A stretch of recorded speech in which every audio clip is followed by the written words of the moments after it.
año como iglesia, meditar hacia dónde vamos, si hay que recomponer en el camino, mirar los planos originales. Mirar los planos originales y quiero hablar de 1 Timoteo capítulo 3. ¿Verdad? Es una iglesia nueva, tenía 5 años esta iglesia. Pero en 5 años ya habían entrado muchas cosas a la iglesia. ¿Y sabe qué, hermano? Para construir la obra de Dios se necesitan los mejores materiales, y esos materiales los da el Señor. Primero, teniendo como fundamento, ¿cuál es el fundamento de la iglesia? Cristo. Mirar toda la fundación para levantar un edificio resistente. Quisiera preguntar, a mí me gusta preguntar, pero que nadie me responde. Yo digo, pregunto y no me responde. Pregúntate, ¿por qué es importante la iglesia? ¿Por qué será importante la iglesia? Diría uno, respondiendo yo por todos, diría uno, bueno, la iglesia es importante porque Cristo dio su sangre por ella, ¿verdad? Otro diría, la iglesia es importante porque es la única institución en este mundo que ha sido establecida como gobierno de Cristo, ¿verdad? Otro diría, la iglesia es importante porque es la esposa de Cristo. La iglesia es tan importante que el apóstol Pablo le escribe a Timoteo una carta dirigida a él, pero para que él la lea en la iglesia. Y en ella habla diferentes temas, hasta de cómo debe conducirse uno en la iglesia. ¿Entiende la palabra conducirse? Cómo uno debe portarse en la iglesia. A Dios le importa cómo se comporta, si vale la redundancia, cómo nos portamos en la iglesia. Y Él tiene una manera de hacerlo. En esta carta habían entrado cosas terribles a la iglesia. Habían falsas doctrinas. Si ves en el capítulo 1 en adelante, eso no es lo que lo vamos a leer, pero para decirte, en el capítulo 1 habla de la falsa doctrina. Y en el 4, y en el 3, y en el 3:5. Había desorden en la adoración. Había necesidad de líderes calificados. Por eso está en 1 Timoteo 3, el líder debe ser irreprensible, marido de una sola mujer, no un neófito. Después habla de los diáconos, ¿verdad? Entonces eso lo puse porque se había perdido la perspectiva de cómo debía ser un líder. Había materialismo. Y a mí me suena como una iglesia muy parecida a las actuales, ¿verdad? No estoy hablando de esta iglesia, sino de la iglesia en general. Ha entrado la falsa doctrina. Si no hubiera materialismo, no sería tan común, por lo menos en Venezuela, un cáncer que es el evangelio de la prosperidad, donde la gente dice, bueno, dale tanto que Dios te salva y te da esto y te da lo otro. En ese tiempo estaba pasando lo mismo que estaba pasando ahora. Por eso, ese motivo, escribió 1 Timoteo, y vamos a leer capítulo 1 Timoteo 3, 14 y 15, y ese es el verso que vamos a desarrollar con la ayuda del Espíritu Santo. Porque aquí estamos para hablar la palabra de Dios, y Él es el único que debe hablar, y lo bueno que yo hable es lo que hablo, la palabra de Dios, y lo que Dios quiere hacer a través de nosotros. Y esa palabra es para ustedes, iglesia. Es para ustedes y para mí también, porque predicamos delante de Dios y de parte de Dios. Aquí el primer persona que está escuchando es el Señor, está escuchando todo lo que hablamos. ¿Ven? Dice, te escribo estas cosas esperando ir a ti pronto. Este es Pablo a Timoteo. Te escribo porque pronto voy a visitarte, pero en caso de que me tarde, te escribo para que sepas cómo debes conducirte en la casa de Dios, que es la iglesia del Dios vivo, columna y sostén de la verdad. Aquí hay varios sinónimos de lo que es una iglesia y vamos a desarrollar algunos para entender lo que es la iglesia. Miren, ¿sabe lo que ha pasado hoy día por no entender este concepto? Que hay muchos cristianos que no tienen iglesia y que no hay compromiso con la iglesia. Eso no existe en la Biblia. El Señor viene por su iglesia y sabemos que somos iglesia, pero cada cristiano de los de verdad tiene una iglesia, tiene un compromiso con el cuerpo de Cristo. Y si dice la Biblia que Cristo dio la vida por la iglesia y en nosotros se está forjando Cristo, ¿qué debemos hacer nosotros con la iglesia? Pregunto, ahí sí pueden decir que si Cristo dio la vida por la iglesia y nosotros cada día nos parecemos más a Cristo, porque eso es lo que está el Señor haciendo, un proceso de santificación para que yo cada día me parezca menos a Roberto y más a Cristo. Eso es algo imposible, solamente lo puede hacer el Espíritu Santo a través de su palabra. necesitamos la iglesia para eso. Pero si Cristo dio la vida por la iglesia, ¿qué debe hacer un cristiano que es un seguidor de Cristo? Pregunto yo, ¿qué debe hacer? ¿Ah? Dar la vida por la iglesia. Pregunto yo, es la pregunta que odiosa que hago, ¿estás dando la vida por la iglesia? No me responda. Un cristiano da la vida por la iglesia. Y seguimos allí. La iglesia, primer punto, es la casa de Dios. ¿Qué significa que sea la casa de Dios? La casa de Roberto. ¿Quién vive en la casa de Roberto? Roberto. En esta iglesia y cualquier iglesia es la casa de Dios. O sea, es la morada, es donde está Dios, sabiendo que son 4 paredes, pero cuando estamos juntos nosotros aquí, Dios está aquí. Y Él quiere que la gente se comporte de una manera, que se le adore, se le bendiga. Dice, la casa, morada, la familia de Dios vive acá. Comparte acá muchas cosas. Vive momentos difíciles. Tú sabes que una vez un hermano me miró a mí feo. No, es que yo no me congrego más porque el hermano de acá me hizo esto y lo otro. Hermano, tú sabes que esos hermanos los puso Dios allí para sacar de ti lo mejor. Porque si todo el mundo me ama y me da besitos, ¿cómo puedo saber yo si tengo paciencia, si tengo bondad, si tengo mansedumbre, si sé perdonar? ¿Sabes cuál es? Una vez dijo un hermano, en un libro que leí, hicimos una materia que se llama Matrimonio Sagrado, los hermanos me miraron. El matrimonio no es para ser feliz. Me digo, wow. Ahí sí dijo una herejía, pastor. ¿Cómo que el matrimonio es para ser feliz? No, hermano. Dijo un hermano en un libro, si tú quieres servir a Dios, mucho no te cases. Pero si quieres parecerse a Cristo, cásate. ¿Sí?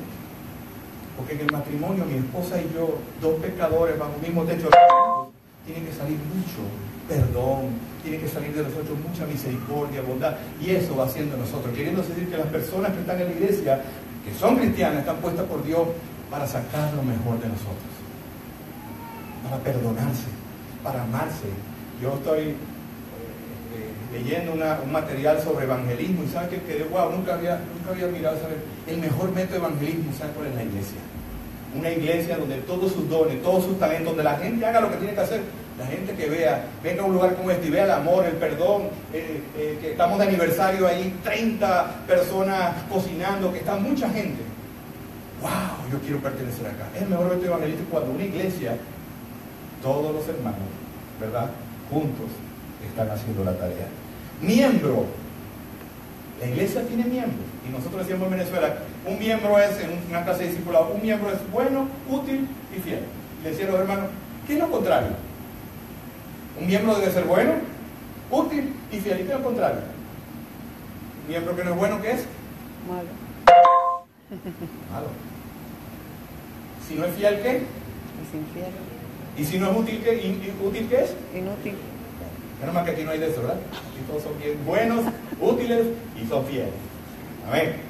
La iglesia es la posesión de Dios, hermano. La palabra iglesia, hablando de esta carta, es una carta de eclesiología. Que ya me vino a hablar raro, ¿no? Eclesiología es lo que habla de lo que es la iglesia. Si quieres saber el funcionamiento de la iglesia, si quieres saber muchas cosas de la iglesia, las cartas de Timoteo son muy buenas. Ahí consigues cómo orar, ahí consigues hasta algo que no practicamos mucho: expulsar a falsos profetas de la iglesia. Si nosotros hiciéramos eso, la iglesia estuviera más limpia. Pero dijimos, no, pero qué falta de amor, ¿cómo vas a sacar a aquel que está allá? Pero no ves que es uno que le ha pedido prestado a este hermano, el otro hermano, y ha dicho que mucho por su mal testimonio se vayan de la iglesia. Entonces dice Alejandro, Himeneo y Alejandro, fuera de la iglesia. Una iglesia sana tiene disciplina, hermano.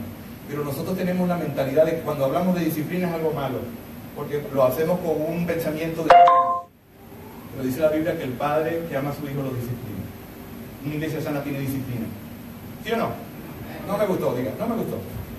Una iglesia sana, un papá que ama a sus hijos, le dice, mire hermano, usted es miembro del Ministerio de Adoración y Alabanza, la llegada es a las 7.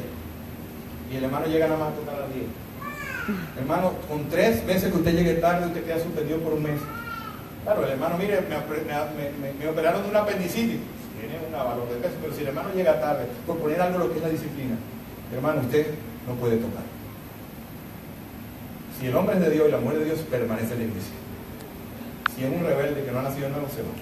y va a otra iglesia. Pero una iglesia sana tiene disciplina. Y una iglesia, ¿verdad? El discipulado, el que aquel que le discipula, le habla. O sea, yo le decía a un hermano, ¿tú sabes qué es discipulado? Es que alguien meta la nariz en tus asuntos. Y nos gusta eso, hermano. No nos gusta. Pero eso es parte de lo que hizo Cristo con sus apóstoles. Y es parte de lo que hace un pastor con sus ovejas. Y es parte de lo que hace un papá con sus hijos. Pero nuestra carne por naturaleza se revela. Hermano, la iglesia son aquellos que son llamados de afuera. Llamados de afuera. ¿De dónde nos llamó Dios a nosotros? ¿De dónde venimos nosotros? Del mundo, ¿verdad? Nos llamó del mundo con un llamamiento santo, dice la Biblia, llamados para una misión. Hoy cantamos, somos el pueblo de Dios, somos un pueblo especial, llamados para anunciar las virtudes de aquel. ¿Y qué vamos a hacer? Dice la oración. Y llevaremos su gloria. ¿Qué está hablando? De agarrar un cartel y no voy a llevar a Gloria, voy a llevar a comer a la hermana Gloria. Oh, hermano, llevar la gloria a Dios significa llevar la presencia de Dios a donde no están los cristianos para que digan, wow, ¿cómo viven los cristianos? Yo quiero ser cristiano.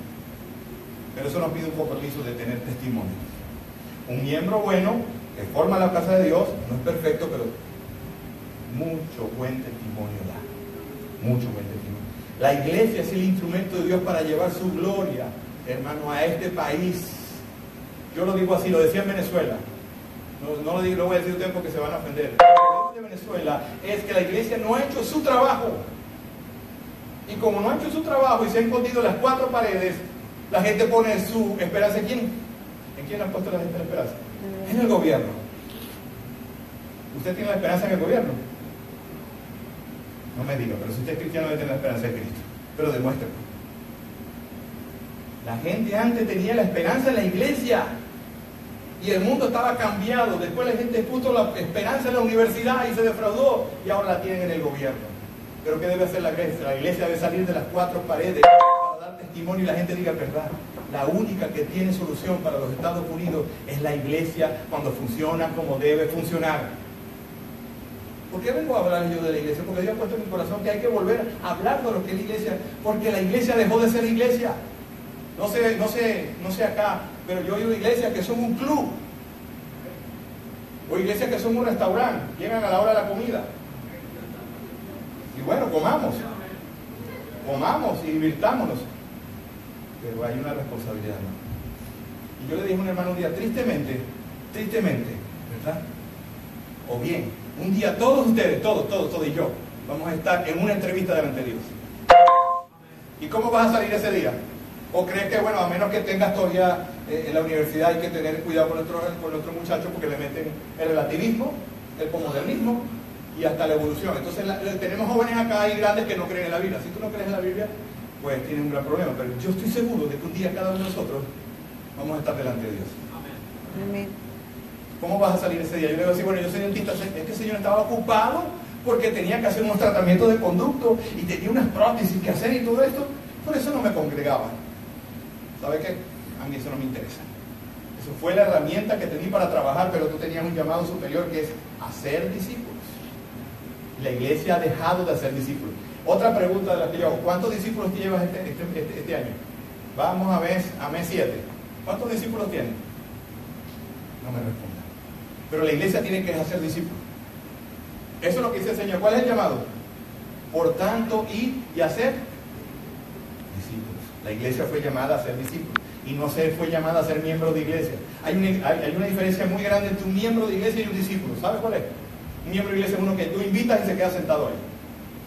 Oh, pastor, ya ha traído 15 para la iglesia, pero esos no son discípulos.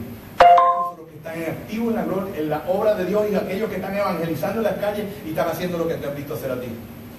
Eso es un discípulo. Y la iglesia está llamada a ser discípulo. Llamada a ser discípulo. Dice Primera de Pedro capítulo 2 versículo 9, pero vosotros sois linaje escogido, real sacerdocio, nación santa, pueblo adquirido para posesión de Dios. ¿Lo habías escuchado? Eso está hablando de nosotros, somos real sacerdocio. ¿Qué es un sacerdote? Antes, en el Antiguo Testamento necesitaban alguien que pusiera la vida por ellos para ir a estar delante. Tú ahora puedes estar delante de Dios cuando quieras, porque un sacerdote es el único que puede estar delante de la presencia de Dios. Tú tienes acceso directo a Dios, pero no solamente para ti, para interceder, porque un sacerdote intercede por el pueblo, para interceder por este pueblo, para que se abran nuevas obras, para que la gente que tú ves en la iglesia triste, la gente que no le ve propósito, agarre el propósito, para que entienda, para que sepa que se está jugando la vida. No hay nada más peligroso que jugar con Dios. Dice la Biblia, de Dios nadie se burla.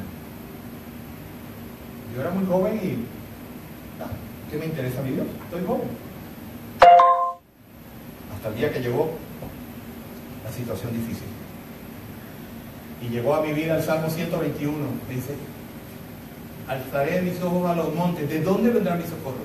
¿De dónde viene el socorro a nosotros cuando todo el mundo nos falla? De Jehová, que hizo los cielos y la tierra. El socorro tuyo viene de Jehová, y el mío viene de Jehová. Viene de Él. El pueblo escogido, un pueblo selecto, un pueblo que fue escogido para salvación, para pertenecer al pueblo. Aquí vamos a ver uno de los propósitos de la iglesia. Uno dice anunciar. ¿Qué es la palabra anunciar? Anunciar significa proclamar y dar a conocer. Entonces, ¿para qué existe la iglesia?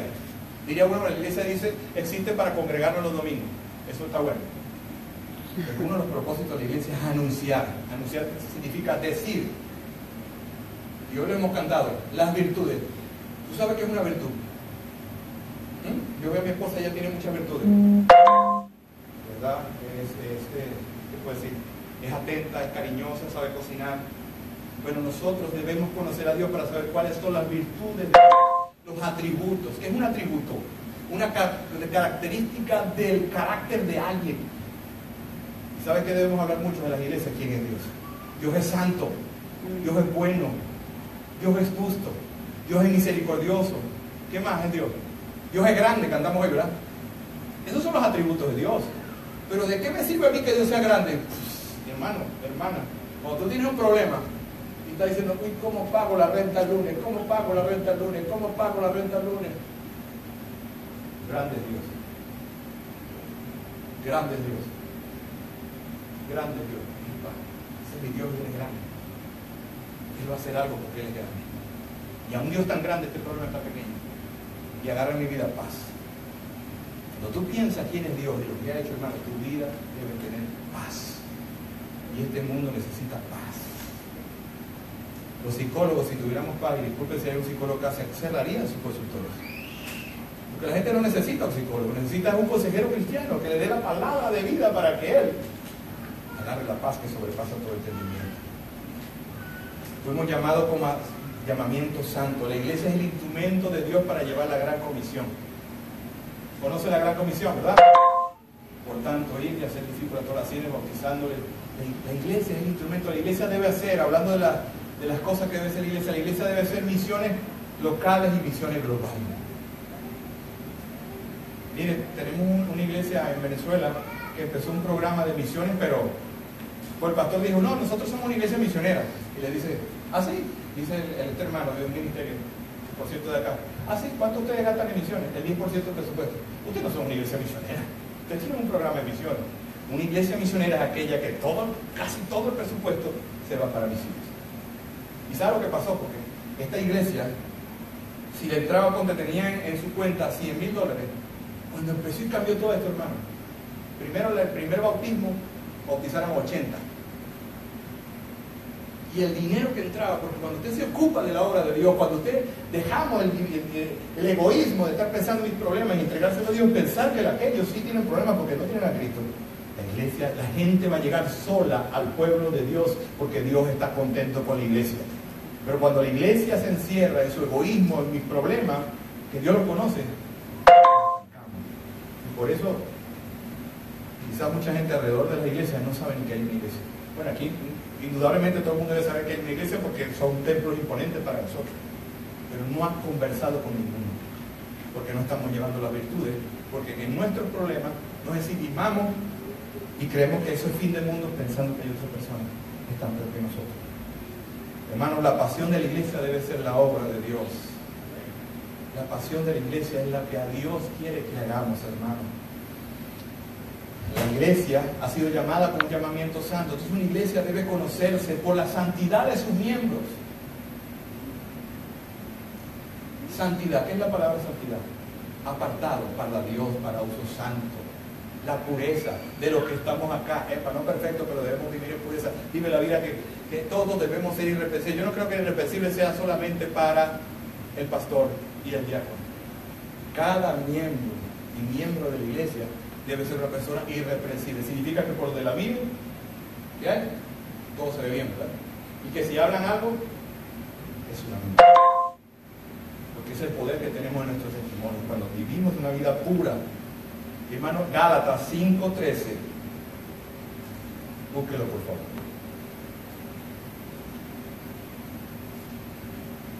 Estamos hablando de qué debe hacer una iglesia. Mirando que tenemos 21 años como iglesia y que queremos que Dios nos hable, a ver en qué lugares debemos nosotros mejorar.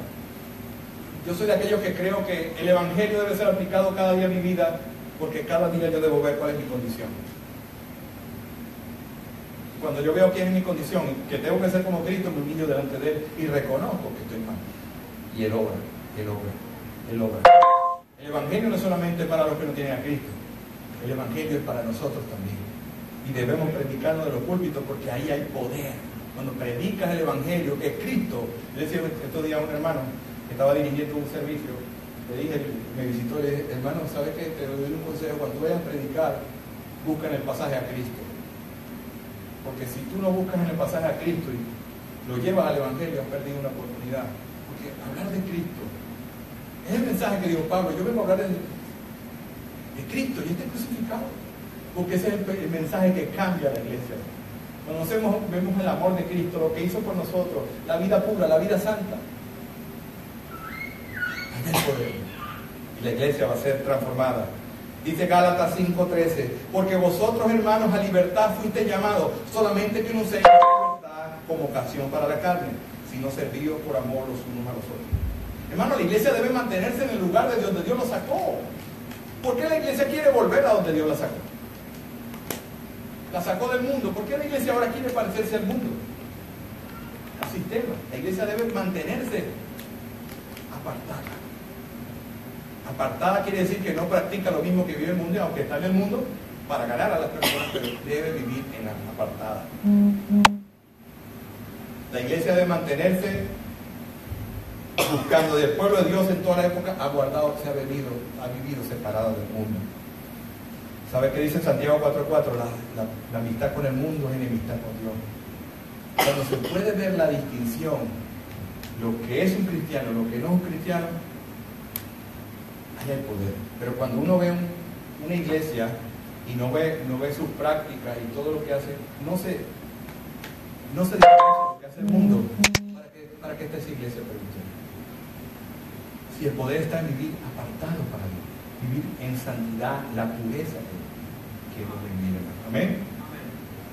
La iglesia de Cristo, siendo santa y pura, mostrará su separación del mundo en su manera de vivir, en su manera de hablar y aún en su manera de pensar. Cuando la iglesia vive en santidad, toma decisiones diferentes a las del mundo. Diferente, hermano. Diferente. Muchos llegan a este país con el sueño americano, pero ya llegar a Cristo no puede tener el sueño americano, porque el sueño americano es un sueño materialista. Y si alguien fue antimaterialista, es Cristo.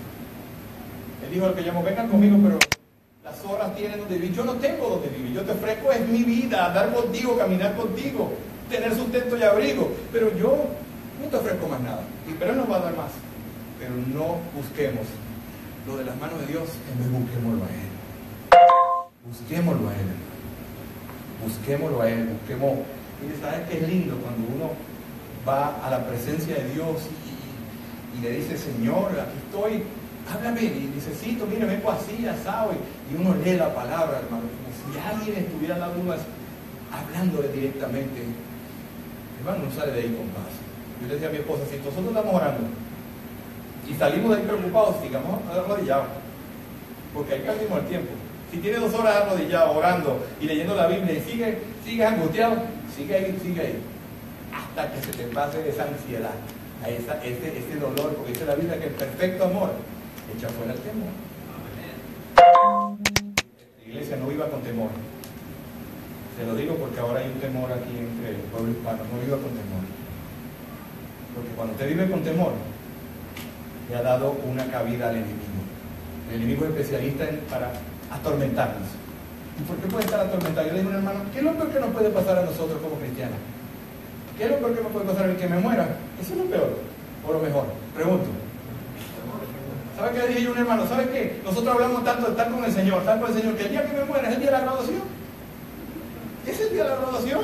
Porque voy a estar, ¿qué es lo peor? Yo me morí, claro, mi familia va a sufrir, la gente va a llorar, pero yo... Decía alguien que una vez supuestamente un hermano que se había muerto y que le pedía al Señor que le volviera, y decía a ver si el Señor, si Dios recontara esa oración, diría, chica, déjame aquí en paz, que voy a estar queriendo volver ahí. Como otro hermano que era ciego y estaba ciego, pues quedó ciego a una edad de 20 o 25 años, y la gente orando para que devolviera la vista. No, pues yo cuando tenía una vista pecaba todos los días con la vista, déjeme tranquilo, un cristiano maduro.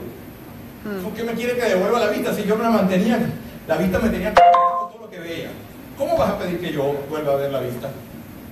No, yo quiero vivir para Él. Pero eso son cosas que quizás uno no entiende. Pero hermano, la madurez espiritual nos muestra. Y la madurez espiritual viene de buscar a Dios, hermano. De buscar a Dios, de dejarse discipular, de participar en su obra, de estar disponible para Él. La madurez espiritual no viene. Tú puedes estar 20 años aquí sentado todos los domingos, pero eso no te da, es bueno, pero no te da madurez. Madurez te da el crecer en la palabra de Dios, el vencer cada tentación, cada prueba. Es que te va para el colegio y ves un examen, ¿qué viene? Otro examen y otro examen. La vida cristiana es un examen tras examen, y cada examen más difícil. Pero Cristo va con nosotros. Una bendición, hermano. Una bendición. La iglesia es columna y apoyo de la verdad.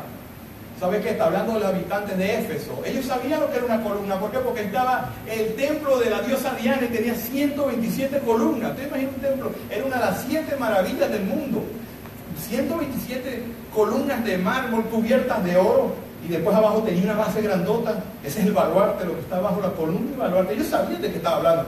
Bueno, un templo de 127 no se cae. Que la iglesia sea columna significa que es el respaldo. Mira, si la iglesia no estuviera en este país, así la veas con 5 cristianos, con 10 cristianos, este país estuviera perdido. La iglesia es la columna y soporte de este país. Así no salgamos, hay que salir. Pero la reserva moral está en acá. No hay ninguna esperanza en ningún gobierno, ni que venga lo que venga. La esperanza está en la iglesia, porque lo dice Cristo, lo dice su palabra. Pues es la columna, y el baluarte es una piedra de gran fundación. ¿Por qué? Porque en la iglesia está la verdad. Amén. Está la verdad. Cristo dijo, bueno, cuando Cristo estaba hablando con Pilato, ¿verdad? Él se volteó y dice, no quiso saber quién era la verdad, pero la verdad es Cristo. Pero estamos hablando aquí de los principios, de los fundamentos de la iglesia. Aquí está la verdad, porque está la palabra de Dios, está el fundamento. Cuando habla, somos columna, porque en nuestra iglesia están las doctrinas que mantienen una vida agradable a Dios. Tú quieres vivir mejor y dices, ay Señor, sácame de este pecado. Pues estudia la Biblia. Porque si tú eres cristiano, la Biblia tuya como la mía vino con el Espíritu Santo. Y no es la Biblia, es que está en mí, Él es el maestro. Dice un hermano, ¿tú quieres que Dios te hable mucho? Lee mucho la Biblia. Pero si Dios te habla, ¿qué debe hacer el cristiano? ¿Ah? Obedecer. ¿Cuántos domingos te has ido tú que Dios te ha dicho algo y lo has hecho? No me responde. Dios te dijo que arreglaras algo y no lo arreglaste. Y después le estás pidiendo, Señor, dame un trabajo, ayuda a mi hijo. Y pues diría yo, ya va. Dios te dio una orden y eres desobediente. Usted no se ha preguntado por qué a veces oraciones Dios que no nos contesta oraciones. ¿No será porque somos desobedientes? No, pues yo soy tremendo cristiano, mira, hasta toco la guitarra. Gloria a Dios por lo que hagas. Gloria a Dios que yo preparé. Casi tengo, si fuera por obras, todo lo que he cocinado y todo el dinero que he dado, yo, no, hermano. La salvación Dios te la regaló. Y lo que hace lo hace por agradecimiento.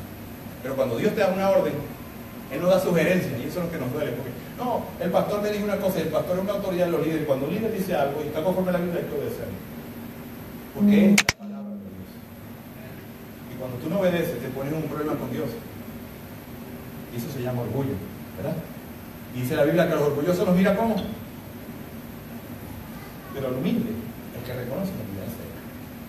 La Biblia, el que sabe hacer lo bueno y no lo hace, le es contado ¿por qué? Por pecado. No solamente pecado es hacer lo malo, sino deja de hacer lo bueno. Tengo un vecino que tiene un problema, pero estoy cansado, me voy a acostar y quiero ver una película, pero podemos ir, mi amor, a orar y a interceder porque se están pegando allá. No, deja que ellos, cada quien arregle sus problemas a su manera. ¿Tú crees que un cristiano debe vivir de esa manera, con esa indiferencia? No, que esos problemas en este país es muy complicado, cada quien en su casa, ¿no, hermano? Sobre todas las cosas, si Dios permite que algo pase, que escuche algo, es porque yo debo hacer algo. Si no puedes ir, ora, intercede y ora porque es gente que está sufriendo. Y tú no estás sufriendo, tú tienes a Cristo. No podemos ser indolentes. Dice la Biblia que Jesús miraba a la gente y la veía como oveja que no tiene pastor, con compasión. Y una de las cosas que yo oro por mí para tener cada día más con compasión. Necesitamos condolernos de lo que está pasando. Mira, una iglesia que es columna y baluarte de la verdad, proclama la verdad desde acá. Usa bien la verdad, dice 2 Timoteo, ¿verdad? ¿Cuál es un obrero fiel? El que usa la palabra de la verdad. No solamente que se la sabe y tiene aquí un cerebrito con todos los versículos, sino que él la ha meditado y la vive y da buenos consejos sabios. Usa la verdad, la defiende la verdad. ¿Cuándo estamos defendiendo la verdad? ¿Cuántos vamos a una universidad y hablan tonterías de Dios y está el cristiano allí? Cuando un perro y no se defiende, ¿no? Porque me sacan de la universidad o me van a decir que yo soy el aleluya del... Cristo no necesita que lo defendamos, no necesita. Pero si tú estás en una circunstancia donde debes decir una palabra, debes decirla. No importa las cosas. Si tú eres cristiano de la verdad. Pero ¿sabes cuál es el problema que tenemos en este país? Que hay muchos cristianos nominales. ¿Qué significa eso? Que vienen a la iglesia, los ha traído desde pequeño a la iglesia. Y creen que porque vienen a la iglesia son cristianos. ¿Qué es lo que te hace a ti cristiano y a mí? Venir a la iglesia, es muy bueno venir a la iglesia. Es muy bueno leer la Biblia. Es muy bueno tocar un instrumento en el ministerio de alabanza. Todo eso es bueno, pero ¿sabes la única cosa que me hace a mí cristiano? ¿Qué es lo que me hace a mí cristiano? ¿Qué es lo que te hizo a ti cristiano? Arrepentirme de mis pecados y colocar mi fe en Cristo. Si tú lo hiciste y tu vida ha cambiado, eres de los nuestros. Si no, hoy es un día especial para hacerlo. Si tú ves que tu vida no cambia, si tú ves que vives igual, que tienes amistades que te llevan a hacer lo malo y que sigue, examina tu vida. Dice la Biblia que hay que examinarse. Porque un cristiano es uno que cambia. Usted toma un cambio de 180 grados. Ya casi termino, hermano. Dice 1 Timoteo 3:15. Búsquelo, por favor. Estamos viendo lo que hace una iglesia y lo que hace un cristiano. Vive en libertad, vive en pureza. Es columna y baluarte de la verdad. La iglesia es columna y baluarte de la verdad. Soporta la verdad, porque en ella reside la verdad de Cristo, sus palabras.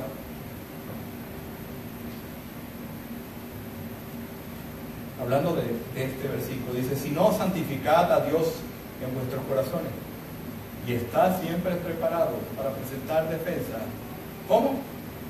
Con orgullo y la altivez, con mansedumbre y reverencia ante todo aquel que os demande razón de la esperanza que hay en vosotros.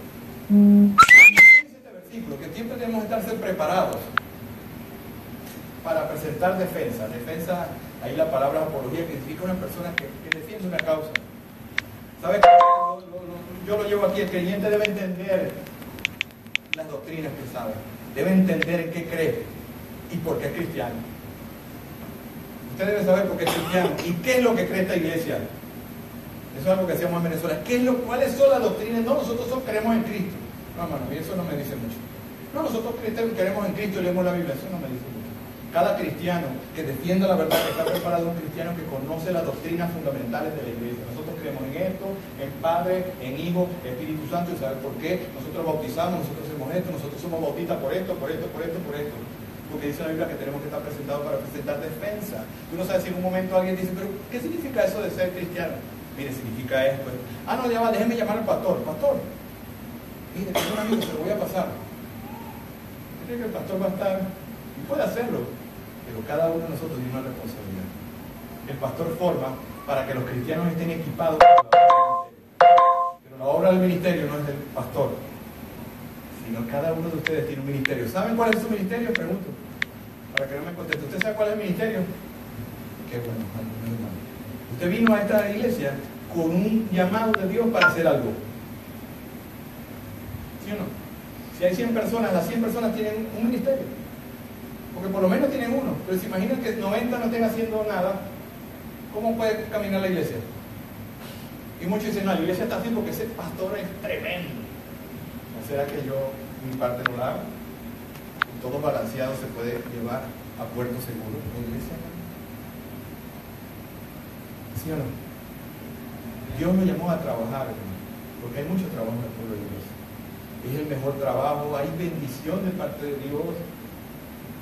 Pero antes estábamos en una iglesia tradicional donde estábamos sentados y el que estaba aquí hacía de todo. Pero en la iglesia de Cristo no funciona así. Porque la iglesia de Cristo es un cuerpo. Y si a mí se me para hoy el riñón, me tienen que llevar una vez para el médico.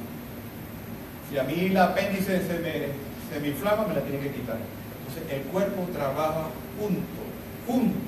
Cuando el creyente entiende las doctrinas, tiene una buena práctica de esas doctrinas. Usted va a escuchar una adoración conforme a la palabra de Dios. Usted va a ver ministerios, ¿verdad? Una práctica correcta. Tercer y último punto, ¿cuál es el propósito de la iglesia? Hermano, si el principal propósito de la iglesia, tercer punto, dice mi esposo que yo hablo muy rápido. Hablo rápido. Ya voy a terminar. ¿Cuál es el propósito de la iglesia? Si la iglesia, el propósito principal de la iglesia fuera la evangelización, sería una iglesia centrada en el hombre. ¿Para qué existe la iglesia? ¿Te han preguntado para qué existe la iglesia? Claro que hay que evangelizar y ganar almas, pero no es el propósito principal. ¿Y por qué lo digo? Porque hay muchas iglesias que se lo han olvidado. Entonces son iglesias que preparan excelentes cultos, tremendas personas que hablan para agradar al que viene. Y ese no es el propósito principal de la iglesia.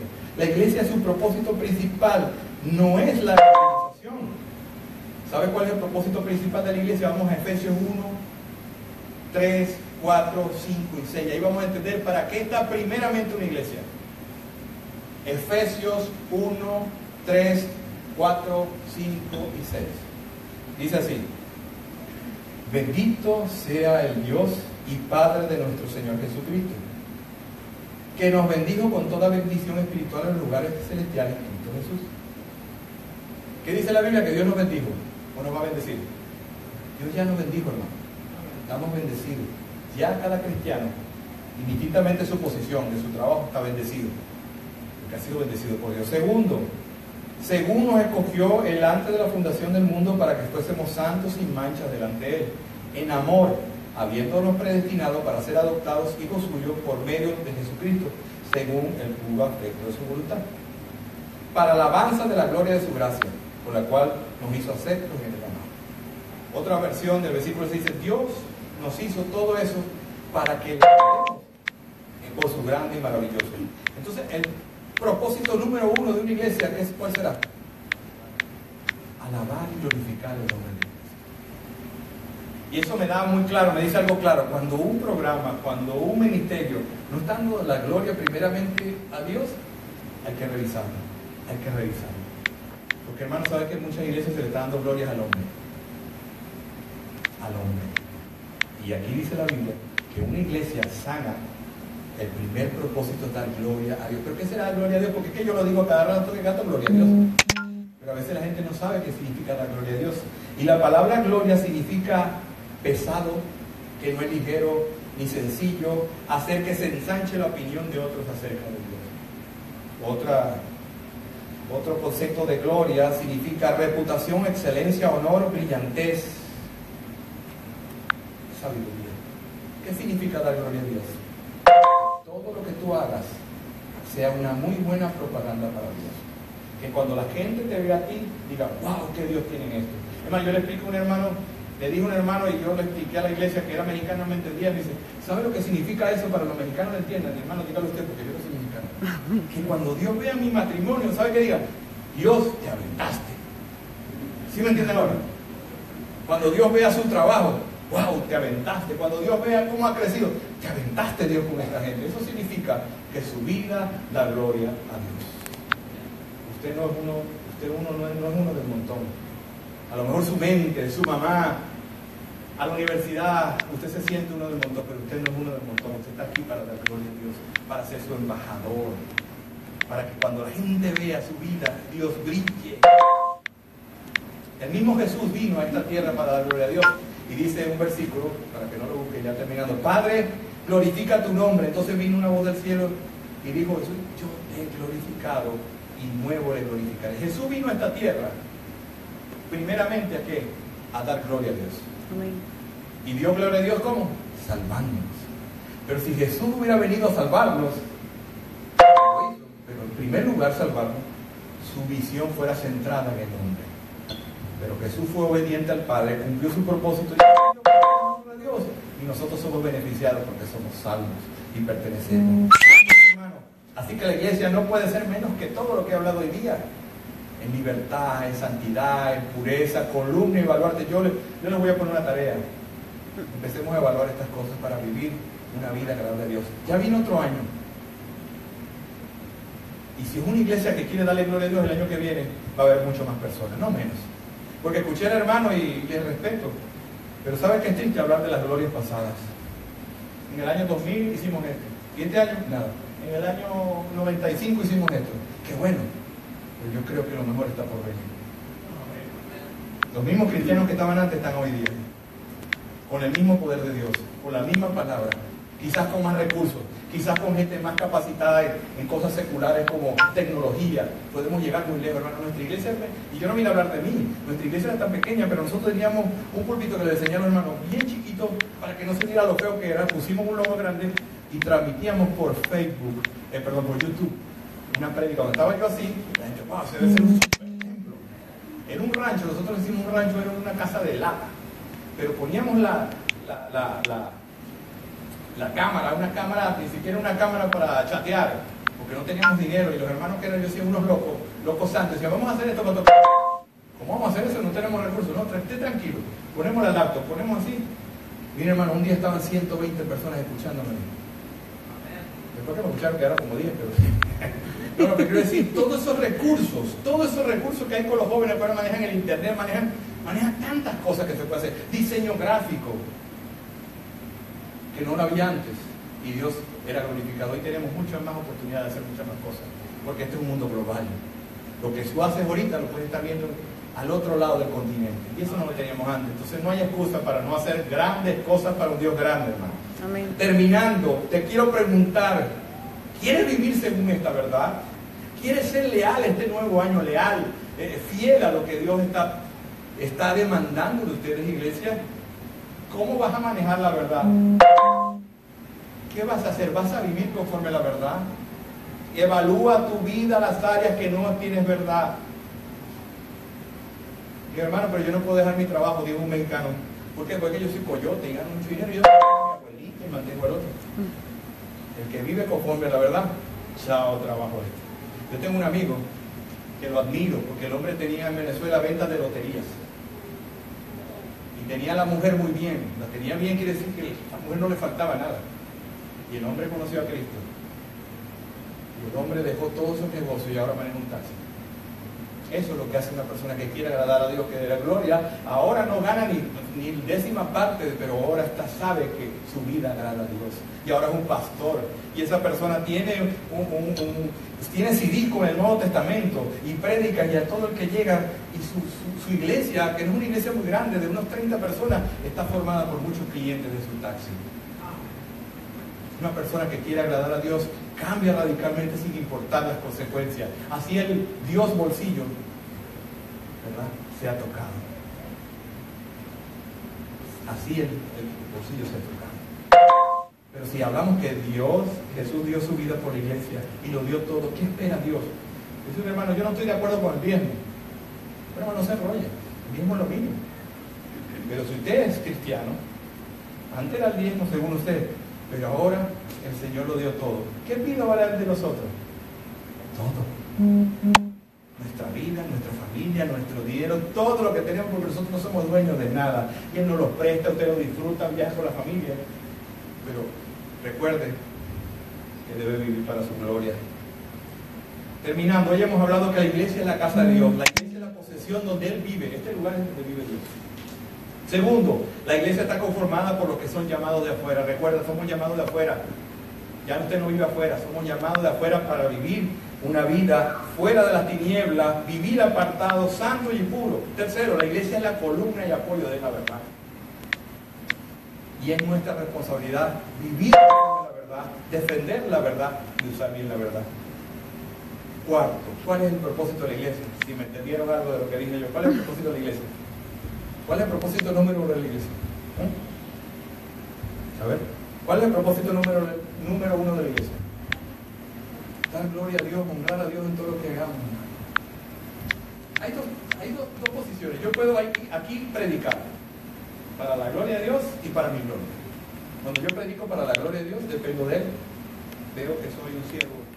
¿Qué voy a decir yo? Pues las dos pueden salir igual, parecidas, pero una tiene poder y la otra no. Dios mira las intenciones del corazón. ¿Por qué intenciones yo quiero tocar un instrumento? ¿Por qué yo quiero evangelizar? Si yo quiero agradar a Dios, yo quiero agradar a los hombres. Si Pablo, si yo quisiera agradar a los hombres, ya no sería siervo de Dios. Un versículo para terminar. Primera de Corintios 15:58. Por lo tanto, hermanos, permanezcan firmes y no dejen que nada los haga cambiar. Dedíquense totalmente a trabajar para el Señor. Bien saben que su trabajo no es en vano. Este año haga un propósito. Si usted nunca ha desarrollado un ministerio este año, dedíquese y propóngase a servir al Señor. Ese trabajo nunca es en vano. Nunca es en vano. Póngase de ti, vamos a orar. Y gracias por su paciencia y por su tiempo. Y gracias, iglesia. Feliz aniversario. Mañana me van a tener que soportar otra vez mañana. Mañana quiero hablarles de la cruz de Cristo. Les quiero hablarles de lo que hizo Cristo. ¿Por qué Cristo tuvo que ir a la cruz? ¿Y cuál es el poder de ese maravilloso hecho? Padre, te alabamos y te bendecimos en esta preciosa tarde de celebración, tarde de gozo, tarde de fiesta, donde tu iglesia, Padre, está un año más, celebrando un año más, Señor. Gracias por cada uno de los siervos y siervas que han servido en este lugar. Gracias aún por cada una de las cosas no tan buenas, pero sé que la iglesia maduró a través de ellas. Gracias por la presencia de tu Espíritu Santo. Sígueles guiando, Señor. Ayúdales que en medio de todo esto que hemos hablado, Padre, podamos vivir para ti, dándote gloria, apartado, Señor, y siendo más diligente en la vida de la verdad para poder soportar esta sociedad corrupta y esta sociedad alejada de ti. Gracias por permitirnos ser tus embajadores, Señor. Somos la respuesta sin saber por qué. Señor, aquí dice que tú nos escogiste según el afecto de tu buena voluntad.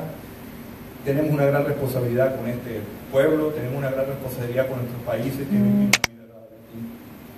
Ayuda a mis hermanos a hacer un compromiso, Señor. Y ahora quiero hablarles, si aquí hay una persona que no conoce de Cristo, que una persona ahí con los ojos cerrados, yo quiero hablarte y decirte, sabe que la Biblia dice que el pecado entró al mundo, desde lo que el hombre nace con pecado, y ese pecado ha traído al hombre la muerte, y esa muerte pasó a todos los hombres. Pero también la Biblia dice que hay establecido que los hombres vivan una sola vida, una vez, mueran una sola vez y después viene un juicio. Dios debe suplicar y debe al pecador, porque todos nacemos pecados y un Dios justo debe castigar el pecado. Debe castigar el pecado. Debe descargar, dice la Biblia, que la ira de Dios está todos los días sobre los hijos de desobediencia. Y aquel que no tiene a Cristo, su vida está bajo, es enemigo de Dios, vive alejado de Dios, y tus buenas obras no pueden acercarse a Dios porque hay un abismo. Amigo o amiga que estás allí. Entonces Dios debe castigar al pecado. Vivimos condenados, pero ¿sabes? Quiero decirte algo. La Biblia dice que Cristo tomó ese lugar. Un Dios corrupto y un juez corrupto perdonaría el pecado, y Dios lo perdonó, pero alguien tenía que pagar. ¿Y sabes qué, amigo o amiga? Cristo pagó. A nosotros no nos costó la salvación, pero a Cristo le costó la vida, y Dios fue responsable con él. Muchos hacen decisiones y no saben. Déjame decirte que Cristo tomó tu lugar, y por eso dijo: Padre, pasa de mí esta copa. Porque Cristo vivía en comunión con el Padre, pero dice la Biblia que Él, el pecado del mundo cayó, tu pecado y el mío cayó sobre Él. Y Dios, que santo, se apartó de su Hijo. Y dicen algunos que lo que le partió, lo que mató a Cristo fue haberse separado de su Padre. Mientras Él no se hizo pecado, pero el pecado cayó sobre Él, el tuyo y el mío. Sabes que tu pecado y el mío ya ha sido condenado en la cruz. Así que si tú te acercas a Cristo, si tú te arrepientes de tus pecados, si tú pones tu confianza en Cristo, dice la Biblia que ese sacrificio de Cristo pasa a tu vida y la justicia, su vida buena pasa a ti. Y por eso somos salvos. Porque Cristo tomó nuestro lugar. Amigo o amiga, no te voy a decir que ores ni hagas nada, pero ¿sabes qué? Entérate de la situación que está. Tú y cada una de las personas que nacen en esta tierra nacen en esa condición. Pero hay una solución. Dios cancela eso. Cancela tu pecado. Y esa es la buena noticia que te quiero decir hoy. No te vayas así, sino acepta a Cristo y vive una vida diferente. En un lugar como este te pueden ayudar a vivir una vida como la que hemos hablado. Una vida de santidad, una vida de pureza y una vida agradable a Dios. Padre, te entrego a estas personas que no te conocen. Señor, esta palabra pueda obrar con poder en sus corazones y que tú trates con ellos así como has tratado con toda la iglesia, conmigo. Ayúdame, Señor. Gracias, Padre, por el privilegio de llevar tu palabra en Cristo Jesús. Amén. Hermano, puede tomar asiento. Voy a darle al pastor. Dios le bendiga. Muchas gracias.